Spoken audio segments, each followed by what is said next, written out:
Welcome to another episode of 40 Minutes in the Old Testament. 40 Minutes in the Old Testament is a 1517 podcast network podcast. You can go to 1517.org/podcast and check out all the other podcasts that are living over there. While you're over there, make sure you check out everything else that 1517 is doing. By the time this releases, you know what you'll be able to do? You'll be able to sign up for the Here We Still Stand regional event in Northwest Arkansas. Yeah, that's right. The registration is open for that event, so you want to get out there and check that out. Go over to the website, go to events, and you will see that event. Chad's going to be there. I'm going to be there. A whole bunch of other people are going to be there. We're going to be talking about the Psalms of David, prayers of a shepherd, king, sinner, saint. It's going to be a good time. Come check it out.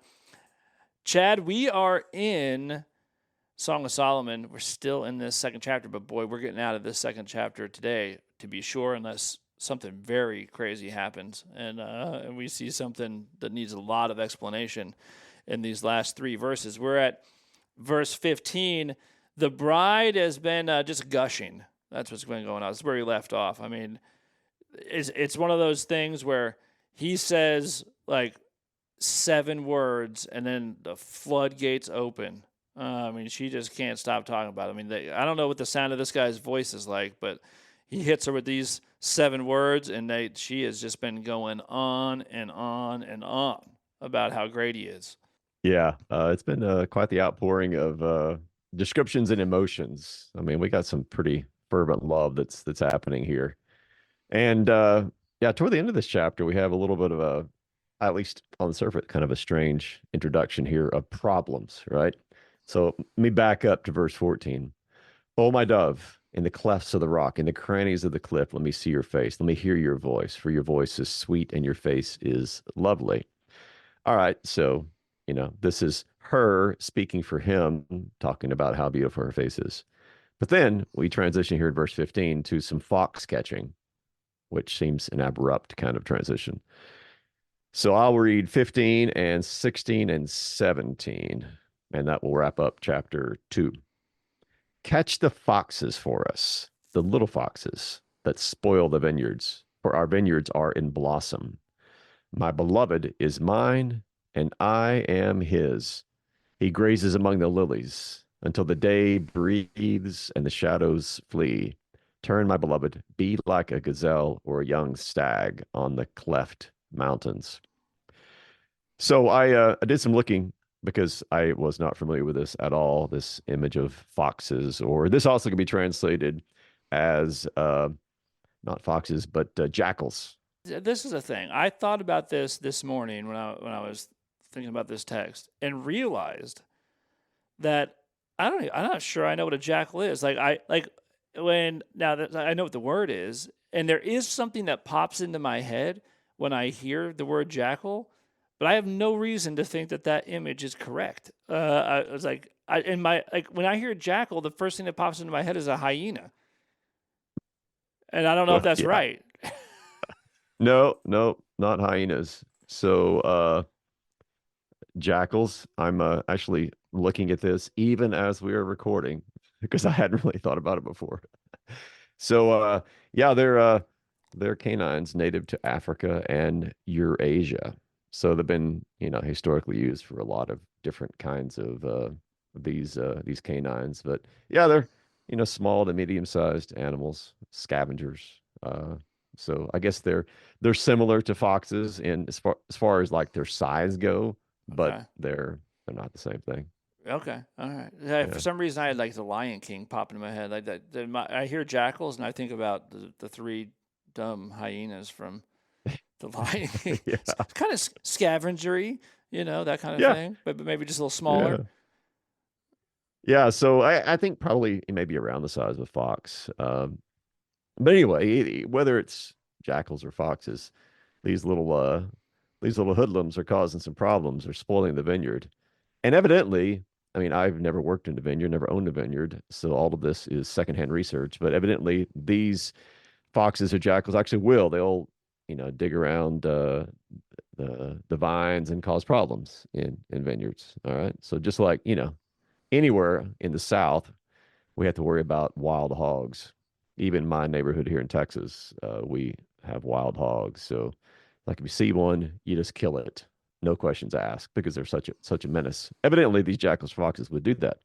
All right, well, if that's literally what happens, how's it being used here? And there's a couple of different possibilities that I've read. One is that evidently in some non-Israelite love poetry, such as we have in Egypt, then foxes are a representative of sexually aggressive men, Okay. kind of like maybe wolf would be used in, our English idioms. So that is the actually that's the explanation put forward by quite a few commentaries. So she's basically saying, hey, watch out for all of these guys that might want to get their hands on me. Protect me from them. And I mean, if that's what it means, it does make sense, because she talked about how they spoil the vineyards. And we've already come across where she uses vineyard as a metaphor for her body. So it's like, hey, there's a lot of guys looking at me the way the guys look at me, these jackals, these foxes. So we need to do something. And she uses the image here of trapping or catching them. So that's one possibility.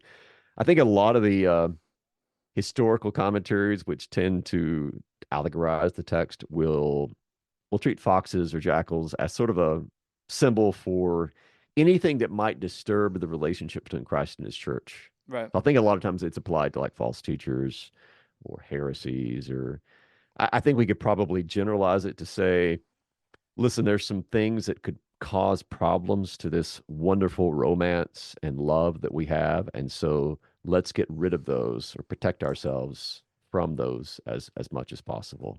Because our love is in blossom. So let's make sure nothing spoils what we have. Yeah, you sort of have this imagery of like there's uh, an enemy, there's a foe out there that would like to pollute what we have going on. Yeah. And I mean that fits perfectly with kind of the flow and the image that's there. And then we have this beautiful statement coming next in verse 16. My beloved is mine, and I am his. I mean, you could just stop there, and you could probably write a pretty good sermon just based on that. Yeah. My beloved is mine, and I'm his, and probably have quite a few sermons that have been based on that. Especially, if you're in some sort of wedding context, you're talking about marriage in general, where what I have is my wife's, and what she has is mine. I remember years ago, there's a pretty well-known book by St. John Chrysostom. I think it's called On Marriage. What is it? It's On Marriage and something else. But I read it two or three times years and years ago. And he's got this one line in there where he talks about how when you get married, it's no longer mine and yours, it's only ours. Mm. That line always stuck with me. I mean, of course, it's thoroughly biblical. The two shall become one flesh. And that seems to be what is communicated here. I got a friend, pastor friend named Landon Ledlow, and he texted this to me a while back. It's a quote from Luther that fits with. In fact, he quotes this line. So it's a very short quote. I'm not sure where it came from, but it's a Luther quote. So, and she, that is Christ bride, his church, she has that righteousness in Christ, her husband, of which she may boast as her own, in which she can confidently display alongside her sins in the face of death and hell and say, if I have sinned, yet my Christ in whom I believe has not sinned, and all his is mine, and all mine is his. As the bride in the Song of Solomon says, my beloved is mine, and I am his. Yeah, That's great. pretty yeah, pretty great quote there. So my beloved, his righteousness belongs to me. So I got plenty of sin, but his righteousness is mine. Just like he took my sins, he who knew no sin took my sin, so that I might have his righteousness in that great exchange. Yeah, So this is everyone that's married kind of knows how this works. I have an example of this just this morning, where another family called me and they wanted to know this question, and they just asked it just like this. I didn't have to ask any questions about what they were talking about. They said, "Are you guys tailgating for the homecoming game?" Now, the way this works at the school that my daughter goes to is actually the only school in the state that does this. For homecoming, they get the whole day off school and they clear out all the school parking lots, and you get to bring out grills and like and all this stuff, and like all the families like tailgate like the whole day, and they bring out TVs and stuff. It's a good time. So you have to reserve a spot though, like your spot in the parking lot. So when this person asked, like, "Are you guys?" They didn't mean my daughter. She'll be there, of course. Like she goes to school like there, so she Yeah. gets out Yeah. of class, but she can't not be there. What they meant when they said "you guys" was me and my wife, and I Mhm. didn't have to ask like, "Why are you asking about us? Why are you referring to me in the like as if I'm more than one person? What do you mean by Yes. us?" I mean, I don't know what this other person's doing. You can ask me what I'm doing. No, I didn't have to ask that at all. I knew immediately she meant, are you and Jess going to do this? Are you guys going to do Mhm. this? Right? Because Yeah. we're one thing, right? There is no like me and her. There's just us. Yeah, and man, when you take that example or examples like that from our marriages and you apply it to the marriage of Christ and his Mm-hmm. bride, that's some beautiful stuff. I mean, Yeah. that's comfort. So whatever belongs to Christ, by definition, also belongs to his bride. Righteousness, yep. Holiness, yep.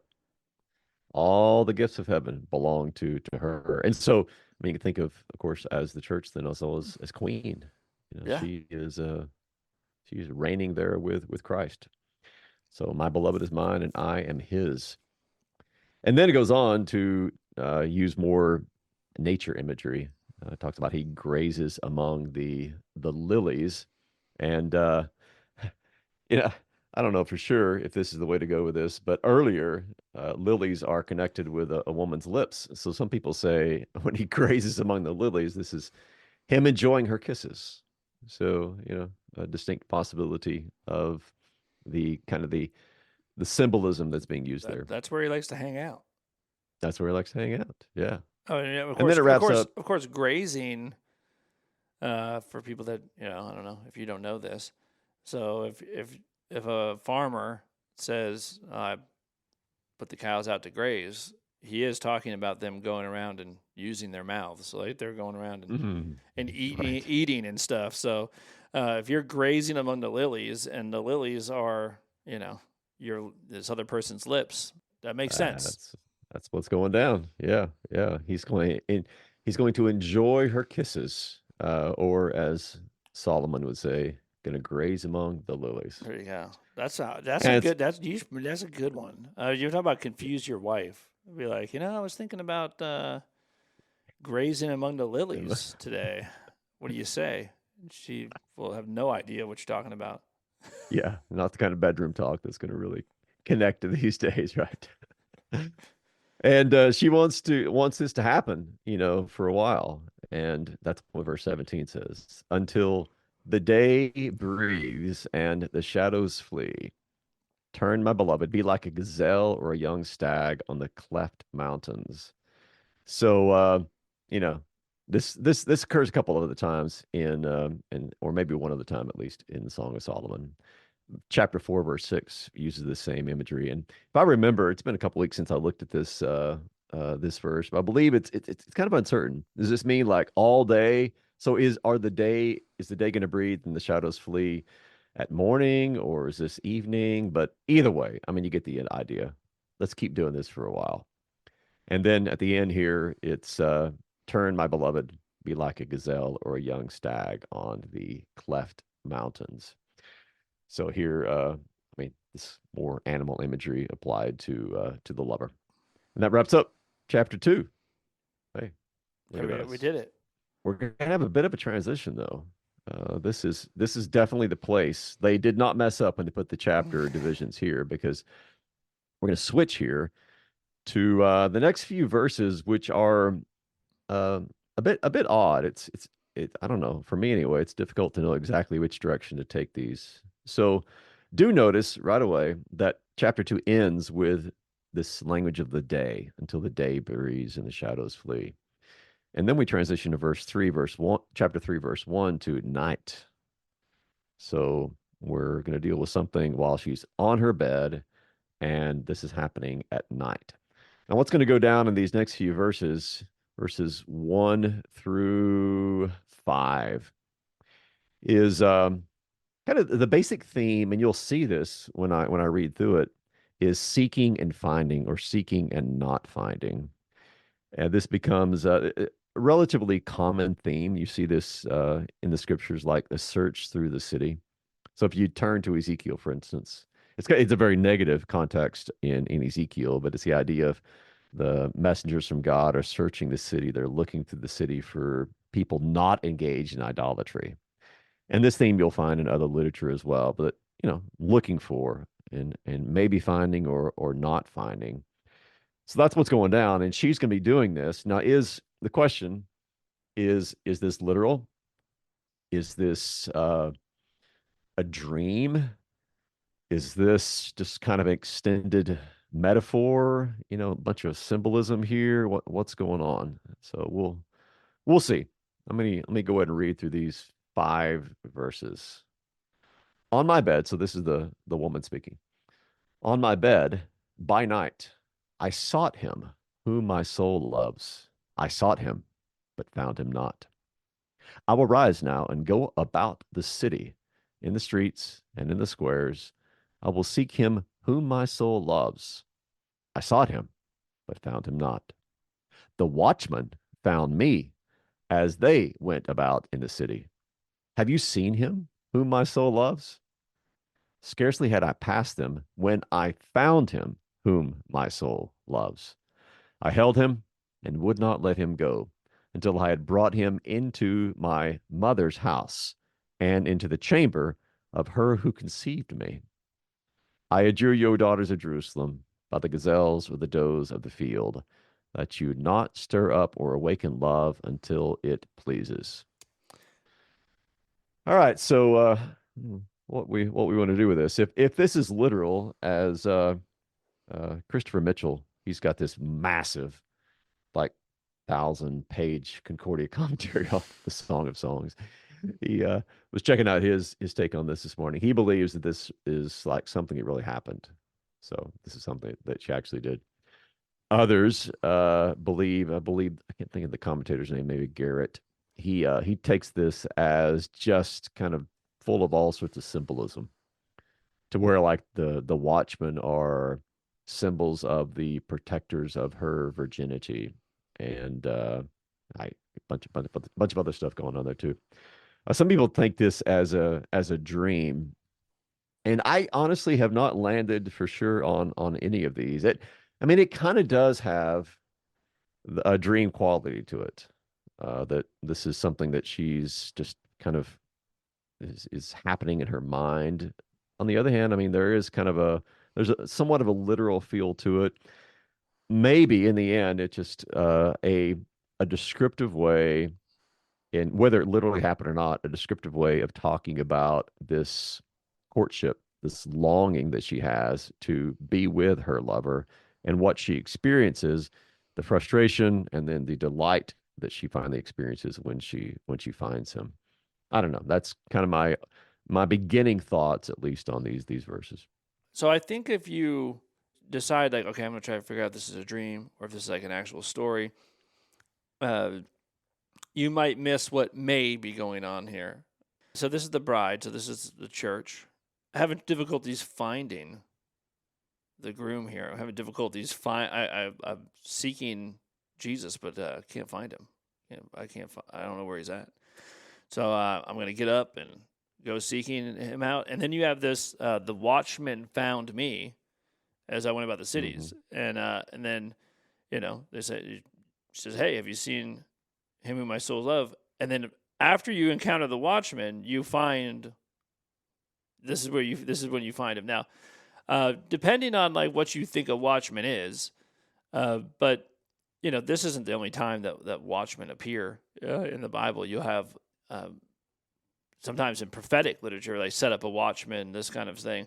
And Ezekiel for sure is called a watchman. Yeah, so like this would be like prophets are referred to that way, or someone that then would be a herald, right? In that way that they would be able to tell everybody else what's coming. That's what you're doing, like, and so that's the job of watchman. Yeah, and so I don't know, Chad. Well, the first thing I think about when I read this is that the church needs proclamation. The church needs a herald, and so you might be like seeking and trying to find that person that you love, and what you need to do first is encounter somebody who's going to tell you.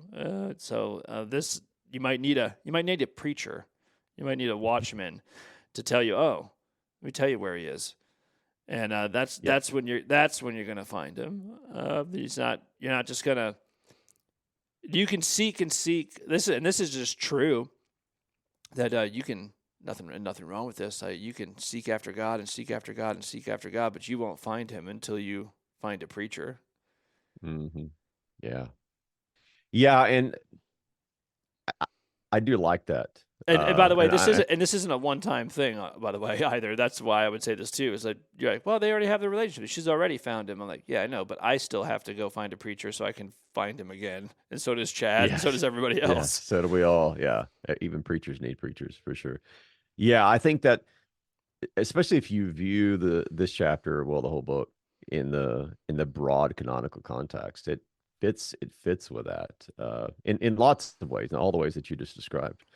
The I think the when we get to chapter 5, it's going to be interesting because we have a similar scenario where, in this case, he knocks on her door, and she at first is hesitant to get up because she's already in bed.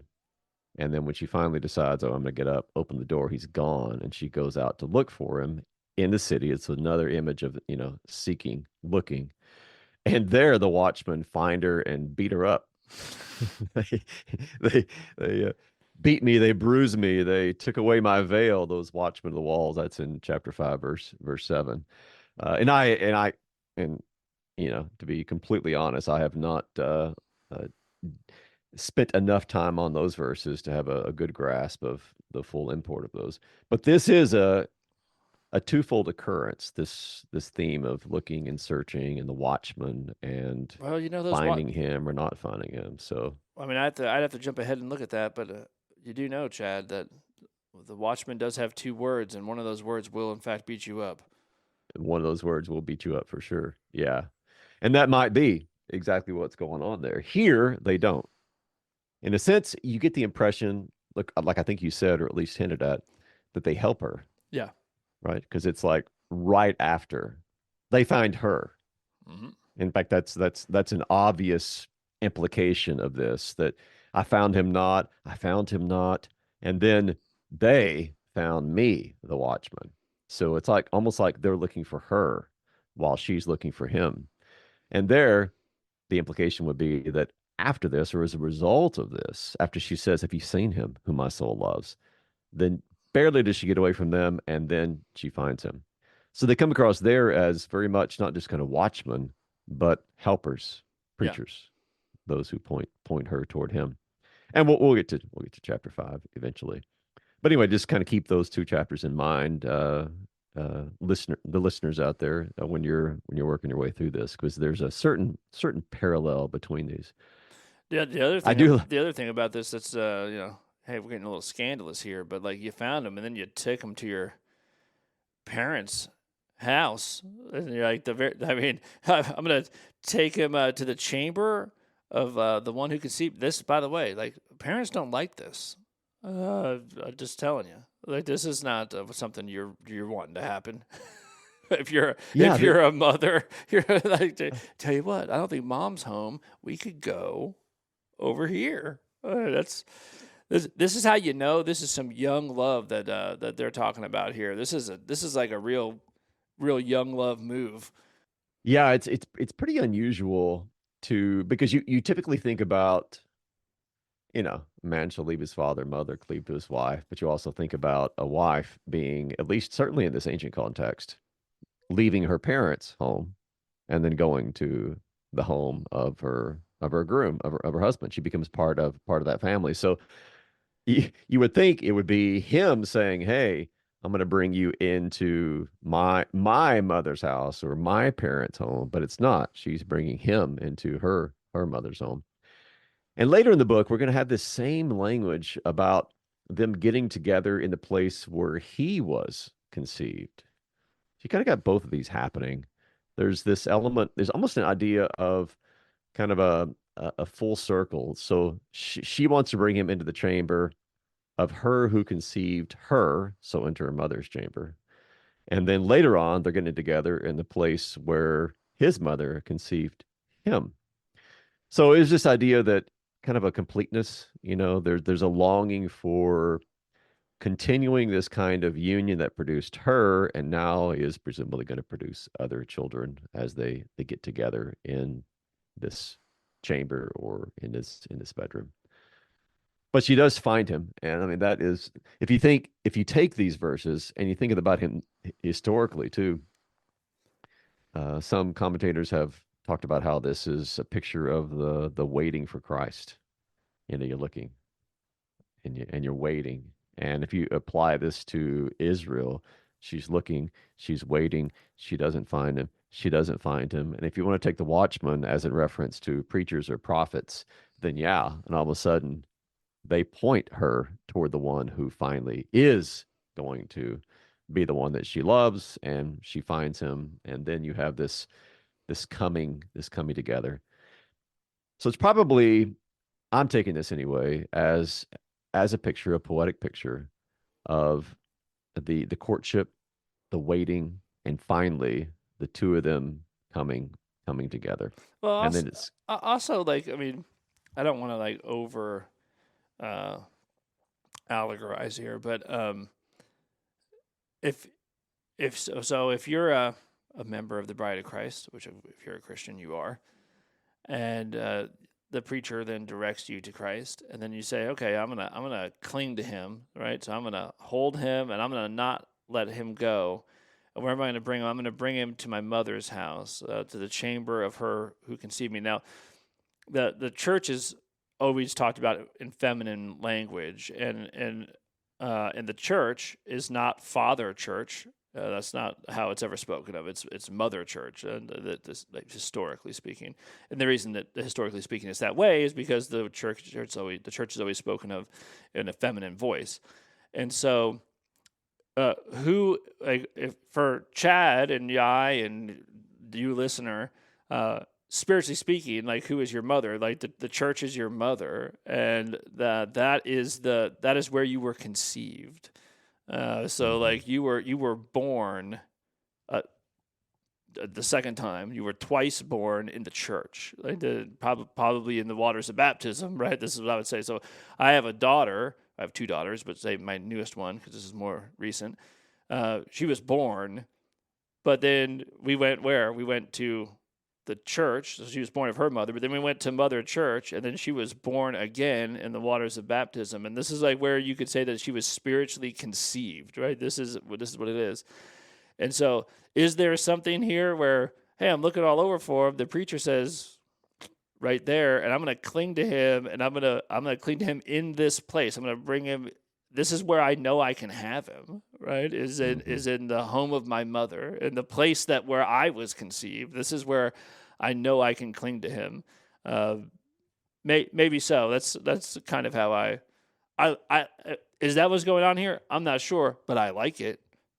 Yeah, and it fits with the biblical imagery. So I'm looking at Galatians chapter 4, verse 26, and this is then that well-known allegory that Paul has between, Hagar and then Ishmael and Isaac and all of this Abrahamic narrative.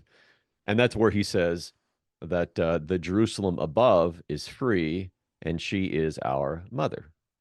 So, I mean, there's explicit language with regard to Jerusalem being this image of the dwelling place of God and giving us birth. I mean, our word metropolis comes from, means just mother cities, this place where you were born. This is a place that birthed you. It's where you were raised. And for the Christian, that's Zion, Jerusalem, the church. And therefore, that's a place, as you say, where we have this second birth.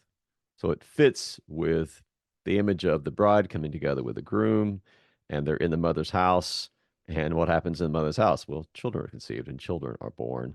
And this happens in the womb of the baptismal font. So Yeah, and if you yeah, and it if fits you with all of the other biblical images that you have. yeah, and if you want to take this further, like you were saying, like you might end up in his father's house, which is also a very biblical thing. So, if I'm going to if I'm taking Jesus to my mother's house, I'm taking him to the church. Or if I'm finding him or clinging to Hmm. him, it's going to be in the house of my mother, the place where I was born, the church. What he promises to do is not take me to his mother's house, but to take me to his father's house, right? Uh, Hmm. like in my father's house, there are many rooms, man. Like one of them Hmm. is yours, right? So this is the Yeah. this is the father mother sort of way things work in Scripture, and so it won't be strange either. And he might say mother's house, but the to go to the house that the groom is promised you is also a very biblical thing. Yeah. Yeah. I could be. I don't. I've not looked this up, but while we were talking, another verse that came to my mind is it seems like in Genesis when Abraham's servant gets back with Rebekah, that Isaac takes Rebekah into his mother's tent, Mm. and Mm-hmm. there they become one. They're actually married through their sexual union. So I mean that's just another kind of background to this idea of the marital union taking place in the context of the mother's house, where then you have a husband and a wife, and then if God so wills, you have children after that. So Hey, either way, whatever's going on here, she's telling the daughters of Jerusalem again that you want to wait for the real thing, right? So I'm yeah, telling you this right now. Uh, if when this happens to you, it's going to be all you care about. So so don't so stir up or awaken love until it pleases. yeah, it's this is going to take you over, and so don't go in willy nilly. Hmm. Yeah. So you have been adjured by the gazelles and the does of the field, which, as we talked about an episode or two ago, were emblems of romance and love. So you're getting adjured by them not to hasten love, not to enter into it, willy nilly, but to wait and let things run their course the way that they should. Yeah. So if we take these verses as sort of a courtship, the coming together, then in the flow of the Song of Songs, what comes next makes perfect sense. It comes right from this because even though it seems like it's a bit of a difficult transition, I don't think it really is if we understand 1 through 5 as courtship, because 6 and following is going to be this clear picture of a wedding. In fact, we even have that language used down in verse 11 where it talks about the day of Solomon's wedding. So this is there's some clear Solomon language that's used here, and there is a lot of kind of Exodus background to some of the various metaphors that are used as well. When you read this, Chad, like, is it hard for you not to like? This seems like okay. So if I it's like okay, I found my beloved here. I got him in my mother's house. So I got him in the church. And now you're jumping to this thing where he's showing up. Obviously this is what this is about. Like he's arriving even though we just said we had him. And there is a this is how it works. So like I have Christ, but I don't have him, right? So I'm his, he's mine. I have him. I have him in the church. I know where to find him. Uh, and then you have this, and this is so to me. This reads very much like you have the second coming, like the actual arrival of Christ, and so that all goes down. And now, and what immediately, you know, what immediately follows the second coming of Christ? Well, I mean, you have like the wedding feast stuff. So like, why would you have a wedding feast? Because you're gonna have a wedding. And so this like, what is this coming up from the wilderness, like a column of smoke and this kind of stuff? Like uh, after the judgment, then you have that you're gonna have the real thing here. So you have Mhm. Christ, but you're gonna have Christ in the Yeah. flesh. Yeah. I think so. Yeah, there's a lot to talk about with these verses. I think we could either way is going to fit. I mean, if you think about this as like Revelation 21, the marriage supper of the Lamb, the coming together of the bride adorned for her husband and the groom, and you have this magnificent coming together. I mean, that is obviously kind of part of the background here. I think you could apply these same verses to the incarnation and the ministry of Christ, Yeah. because then you have maybe not in as fantastic and vivid a way as you will after his second coming, but nonetheless you have these nuptials between Christ and his bride, even then. So there's a bit of a there's a bit of a debate, and you can see this reflected in some of the translations as to how we should translate verse 6 and the implications of that. So let me read you I'm just going to read you verse 6 and kind of describe what's going on here. So this is from the ESV. ESV begins this way. In fact, it even has the description Solomon arrives for the wedding. That's not in the text. That's just the header they've given to this section. And they translate it, what is that coming up from the wilderness like columns of smoke? And then they kind of go on from there to talk about the myrrh and frankincense. And then verse 7 says, behold, it is the litter of Solomon. That is this, royal couch that's being carried along. It's the royal couch being carried along, the royal couch of Solomon. Okay. So ESV obviously translate this as with a what referring to this litter or this couch, right? And the reason they would do that is because in Hebrew, the what, which could also be translated as who, we'll get to that in a second, is feminine. And if it's feminine, therefore, it must refer to something else that is feminine. And the word that is translated here as litter could also be translated as couch, or this royal couch is being carried along, is also feminine gender. All right, that's one way you can translate this. So what's coming up? It's the couch of Solomon. That's what's coming up. The other way that you can translate this, and this is actually more in keeping with the typical way that this Hebrew particle is used. In Hebrew, it's me. And that me in Hebrew usually means who. So some translations will render as who is this? Not what is this, but who is this coming up from the wilderness like columns of smoke, perfume with myrrh and frankincense and all of this. And if you take it that way, that feminine particle then could be used to describe actually the bride who's coming up. And she is the one who's seated upon this royal couch that Solomon has made for her. And then, as it goes on to say, she's surrounded by all of these warriors. And then verse 9 is going to pick up with Solomon having his own carriage or something that he's carried upon, and the two of them are kind of coming to meet one another.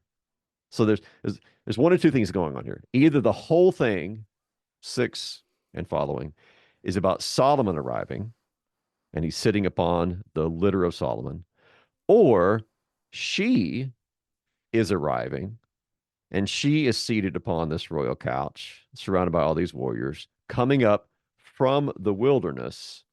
And who's going out to meet her? Solomon, King Solomon, who has his own carriage, his own royal couch, and he is coming to meet her, and kind of the two of them are coming together. So that's the two possibilities. Either the first part's talking about the bride, and the second part's talking about the groom, or the entire thing is talking about the groom. And you can make an argument grammatically for either one of these, and you can see this reflected in various translations as well. I am leaning toward seeing the first part, 6 through 7, as describing the bride. She's coming up from the wilderness. And part of the reason I believe that is because where she's coming from. She's coming up from the wilderness, and she's surrounded by these pillars or columns of smoke. She's perfumed by myrrh and frankincense, got all of these fragrant powders. She's on this royal couch. And because it's a royal couch of Solomon, but that doesn't necessarily mean that Solomon's the one sitting on it. It could, made by him. And then this couch is surrounded by 60 of these warriors, these mighty men of Israel. They all have a sword on their hip. They're experts in war. And they're there to then protect her as she's brought in this royal parade from the wilderness to meet her groom. That's anyway that I'm the way that I'm taking that. And I think one of the attractions of that is it fits beautifully and perfectly with the Exodus themes of the people of God, the bride of the Lord coming up from the wilderness to meet him who is her groom, that is to meet the Lord himself. I don't know, that's the direction that I'm leaning. What do you think, Dan? No, I think so. It also so you have the Exodus thing. This is also don't misunderstand what I'm about to say as some kind of eschatology that I don't have. But also, if you are talking about also like the sort of second coming, the way that the second coming is described is a meeting. It's not Yeah. it's not simply a coming down, but also a going up, right? Yeah. And so when you're going to actually, when the wedding draws nigh, like the real deal wedding, it's not going to be simply Christ coming down, but also the church going up to meet Yeah. him, right? I'm not suggesting that this happens. I'm not talking about some pre-trib rapture. You can go listen to 30 Minutes of New Testament and then go over our Revelation series if you want to know my eschatology. That's fine. But what is biblical, without a doubt, is this sort of meeting together so that both things happen, right? It's that you Yeah. don't just stand there and wait for Christ to come to you, but that you meet him.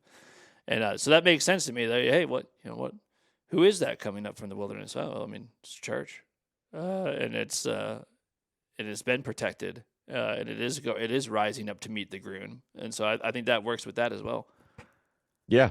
Yeah. Good. And I guess we're out of time. We can unpack that a little bit more tomorrow, but at least listeners will know kind of the direction we're going with this, and we'll jump into some of the details next episode. Hey, that's a tasty little cliffhanger there. Yeah, So yeah. We do come that sometimes. come back and find out find out how we're gonna take this apart. So, all right, Chad, I'll see you next episode. All right. See you then.